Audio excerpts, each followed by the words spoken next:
भागलपुर के मशहूर जर्दालू आम और नौगच्छा के लीची से भागलपुर का बाजार पूरी तरह से सज चुका है। शहर के विभिन्न स्थानों के साथ साथ सैंडिस कंपाउंड के चारों तरफ और मुख्य बाजारों में भी भागलपुरी जर्दालू आम और नौगच्छा की लीची से भरा पड़ा हुआ है। इस वर्ष सीजन के हिसाब से बिल्कुल सही समय पर जर्दालू आम बाजार पहुंचा है। लोग जर्दालू आम और लीची की जमकर खरीदारी भी कर रहे हैं। सुबह ग्राहकों की संख्या कम होती है, लेकिन शाम होते होते आम और लीची के लिए लोगों की भीड़ लग जाती है। हालांकि पिछले वर्ष की अपेक्षा इस साल आम की कीमत कुछ ज्यादा है। भागलपुर के बाजार में जर्दालू आम 60 रुपए से लेकर 70 रुपए किलो तक बिक रहा है। हम आपको बता दें कि देश के प्रधानमंत्री और राष्ट्रपति को भागलपुर का जर्दालू आम सौगात के रूप में हर साल भेजा जाता है। स्थानीय दुकानदारों ने बताया कि पिछले साल की तुलना में इस बार काफी ठीक ठाक है। ग्राहकों की संख्या सुबह से लेकर शाम तक लगी रहती है।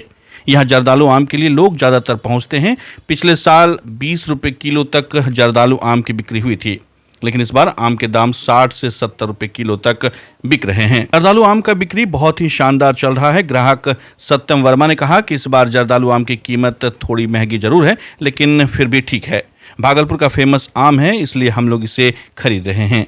हम लोग प्रत्येक वर्ष अपने जिले के आम का स्वाद लेते हैं। पिछले साल की तुलना में इस बार आम की कीमत बढ़ी है, लेकिन उसको लेकर ग्राहकों पर कोई खास असर नहीं पड़ रहा है। 60 से 65 रुपये किलो के हिसाब से मिल रहा है। जर्दालू भी वही रेट है, 60-65 के अराउंड है। मालदा भी ठीक ठाक वही 60-55-60 अराउंड। सब ठीक है, आम का रेट ठीक है। हाँ, थोड़ा बोल सकते हैं। पिछले बार 35-40 के बीच में मिला था, 5-10 रुपये बढ़ा है। तो महंगाई बढ़ी है तो ठीक है, कोई दिक्कत नहीं है। जर्दालू का बहुत अच्छा बाजार है सर। कैसे बेच रहा है? ये 70 रुपीज़ पर केजी बिक रहा है अभी, और सुबह और शाम का कस्टमर ज़्यादा रहता है। बहुत अच्छा बाजार है। पिछली बार तो बहुत ही नॉर्मल था। मतलब पिछली साल जो हम लोग जर्दालू यहाँ बेचे 20 रुपये केजी तक बेचे हैं, और अभी जो शुरुआत है तो अभी ये भाव मिल रहा है हम लोगों को। बहुत ही अच्छा है बाजार, बिक्री हो रही है। जी सर, बिक्री बहुत अच्छा है आपकी इस साल। भागलपुर शहर के दक्षिणी क्षेत्र स्थित वारसलीगंज रोड में पिछले कई वर्षों से जल जमाव की समस्या रहती थी, जिसको लेकर आए दिन स्थानीय लोगों के साथ साथ स्थानीय जनप्रतिनिधि भी परेशान रहते थे।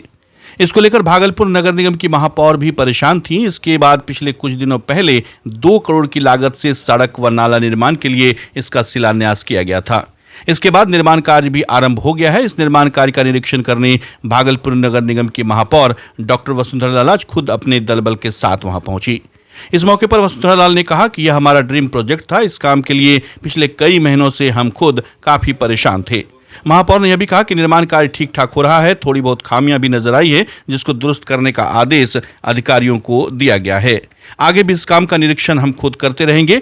हम आपको बता दें कि पिछले वर्ष बारिश के मौसम में जब इस सड़क पर जल जमा हुआ था, तो नगर निगम के पार्षद एवं स्थानीय लोगों के द्वारा जल सत्याग्रह भी किया गया था।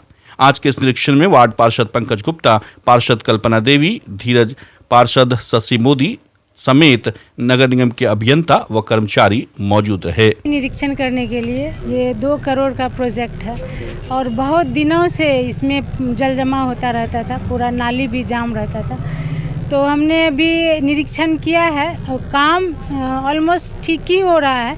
थोड़ा बहुत जो भी खामियां थी वो हमने बता दिया है, और इंजीनियर साहब जो थे उनको भी बता दिया है। वो आगे से उसका ध्यान रखेंगे। जो भी टेक्निकल चीज़ है थोड़ी बहुत गड़बड़ी, तो वो ध्यान रख करके, और इसमें और क्या बेहतर हो सकता है, क्या ऑप्शन और आ सकता है, उसको भी बोले हैं कराने के लिए, तो वो कराएंगे। अभी तो एक तरफ का नाला बन रहा है, फिर रोड भी बनेगा, और उसके बाद दूसरे तरफ का भी नाला बनेगा। तो अभी के काम से मैं संतुष्ट हूँ, और थोड़ा बहुत तो होता रहता है, उसके लिए मैं बोल दी हूँ कि उसको सही कर ले। अगर आप अपने बच्चों की हकलाहट, तुतलाहट या मूक बधिरता को लेकर चिंतित हैं, या बढ़ती उम्र के साथ बहरेपन की समस्या से परेशान, तो चिंता छोड़िए, क्योंकि अब भागलपुर में आ गया है इन सब का समाधान। Nirala speech and hearing clinic. Audiology, speech therapy के साथ साथ विश्व स्तरीय best digital hearing aid with rechargeable and Bluetooth facility. तो आज ही सुनने की जांच कराएं तथा सुनने की मशीन लगवाएं। निराला स्पीच एंड हियरिंग क्लिनिक। हमारा पता है बड़ी पोस्ट ऑफिस के सामने, मेट्रो मिर्ची रेस्टोरेंट तथा सेंट्रल बैंक वाले रोड में, भागलपुर। मोबाइल 70501 9341। हमारी 2 और भी शाखाएं हैं पूर्णिया में Panchavati complex, Bihar talkies road, line bazar Purnia, और अररिया में टाउन हॉल के सामने वाले मिर्जा गालिब रोड में AB मेडिकल के समीप। बच्चा जब जन्म लेता है तो कई बार बच्चा तुरंत नहीं रोता है, रोने में देर हो जाता है। ऐसे में बच्चा क्षतिग्रस्त हो जाता है और उसके बचने की संभावना कम हो जाती है, और यदि बचा तो भविष्य में उसमें विकलांगता की समस्या आती है, जिसे CP कहते हैं, जिसका कोई माकूल इलाज नहीं है और ज़िंदगी भर बच्चा विकलांगता से जूझ सकता है। ऐसे में पूरे संसार में कूलिंग थेरेपी का सहारा लिया जाता है।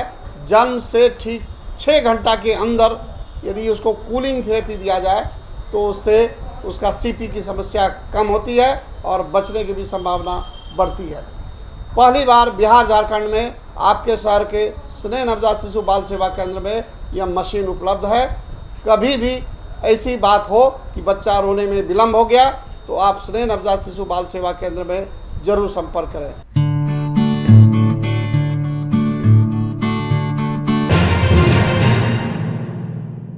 भागलपुर जिले के सीपुर बाराहाट थाना क्षेत्र के गौराडीह में जमीनी विवाद को लेकर 2 पक्षों में जमकर मारपीट की घटना हुई है, जिसमें कई लोग जख्मी हो गए हैं। घटना के बारे में बताया जा रहा है कि रेखा देवी का पारिवारिक जमीन को लेकर पिछले कई दिनों से विवाद चल रहा था। इसकी जानकारी रेखा देवी ने स्थानीय जनप्रतिनिधि को दी है। जनप्रतिनिधि के द्वारा दोनों पक्षों के सामने बातचीत ही हो रही थी कि इस दरमियान देवशरण पोद्दार एवं उनके परिवार वालों ने रेखा देवी के पुत्र रंजीत पोद्दार, भरत पोद्दार एवं नंदन कुमार को लाठी डंडे से पीट कर बुरी तरह से घायल कर दिया।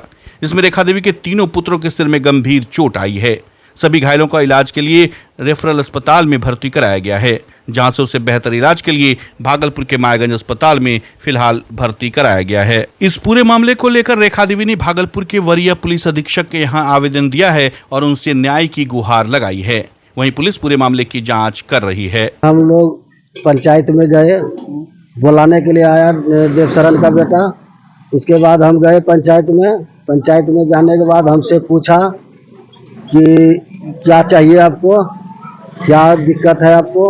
हम के हमारा 7 डिसमिल है, 7 दे दीजिए। हम लोग का नाना 7 डिसमिल दिया है। इसी में वो लोग हमको मारने लगा। किससे विवाद था आपको और किसके द्वारा पंचायती की जा रही है? ये मुकेश पोद्दार, डब्लू पोद्दार, प्रमोद पोद्दार, सुबोध पोद्दार, सुकेश पोद्दार, यही सब के द्वारा इन लोग से जमीनी विवाद था। भागलपुर नगर निगम के वार्ड संख्या 49 छत्रपति पोखर स्थित शिव मंदिर परिसर में नगर निगम के द्वारा डीप बोरिंग का निर्माण कराया गया है। डीप बोरिंग में बिजली का करंट आता है, जिसकी सूचना स्थानीय लोगों ने नगर आयुक्त को आवेदन के जरिए कई बार दी। इसके बाद नगर निगम के द्वारा अब तक किसी तरह का कोई भी कार्रवाई इस पर नहीं किया गया है। स्थानीय लोगों का साफ तौर पर कहना है कि शिव मंदिर परिसर में सरकारी स्कूल भी है, जहां छोटे छोटे बच्चे एवं बच्चियां शिक्षा ग्रहण करने के लिए आते हैं। यदि किसी बच्चे को करंट लग जाता है तो उसकी जवाबदेही कौन लेगा, क्योंकि इस भीषण गर्मी में अपनी प्यास बुझाने के लिए सभी को पानी की आवश्यकता है। बोरिंग के पास खुद बच्चे जाकर बोरिंग को चालू करते हैं। इतना ही नहीं, कुछ दिन के बाद बारिश का भी मौसम आ जाएगा, इसलिए यदि समय पर बोरिंग को ठीक नहीं किया गया तो आने वाले समय में कई बच्चे एवं बच्चियों को करंट की चपेट में वो आ सकते हैं। राजकीय नेत्रहीन विद्यालय भीकनपुर भागलपुर का प्लेटिनम जुबली समारोह मनाया गया, जिसका उद्घाटन भागलपुर की महापौर डॉक्टर वसुंधरा लाल, स्थानीय पार्षद अमित ट्विंकल ने दीप प्रज्वलित कर किया। इस मौके पर नेत्रहीन छात्रों ने गीत गाकर सभी को मंत्रमुग्ध कर दिया। अपने संबोधन में महापौर डॉक्टर वसुंधरा लाल ने कहा कि बहुत चिंता की बात है कि यहाँ छात्रों में लगातार कमी हो रही है। हम शिक्षा मंत्री से बात कर यहाँ की सुविधाओं को और आगे बढ़ाएंगे और यह भी नजर रखेंगे कि यहाँ के छात्रों को किसी तरह की कोई भी परेशानी न हो। भावों को मेरा प्रणाम। आज मैं आपके बीच आकर अपने आप को बहुत धन्य मान रही हूँ कि मुझे आज ऐसा मौका मिला और ऐसा अवसर मिला कि आपके बीच मैं यहाँ आ पाई। आप धन्य नहीं, मैं धन्य हो गई आपके बीच आकर के।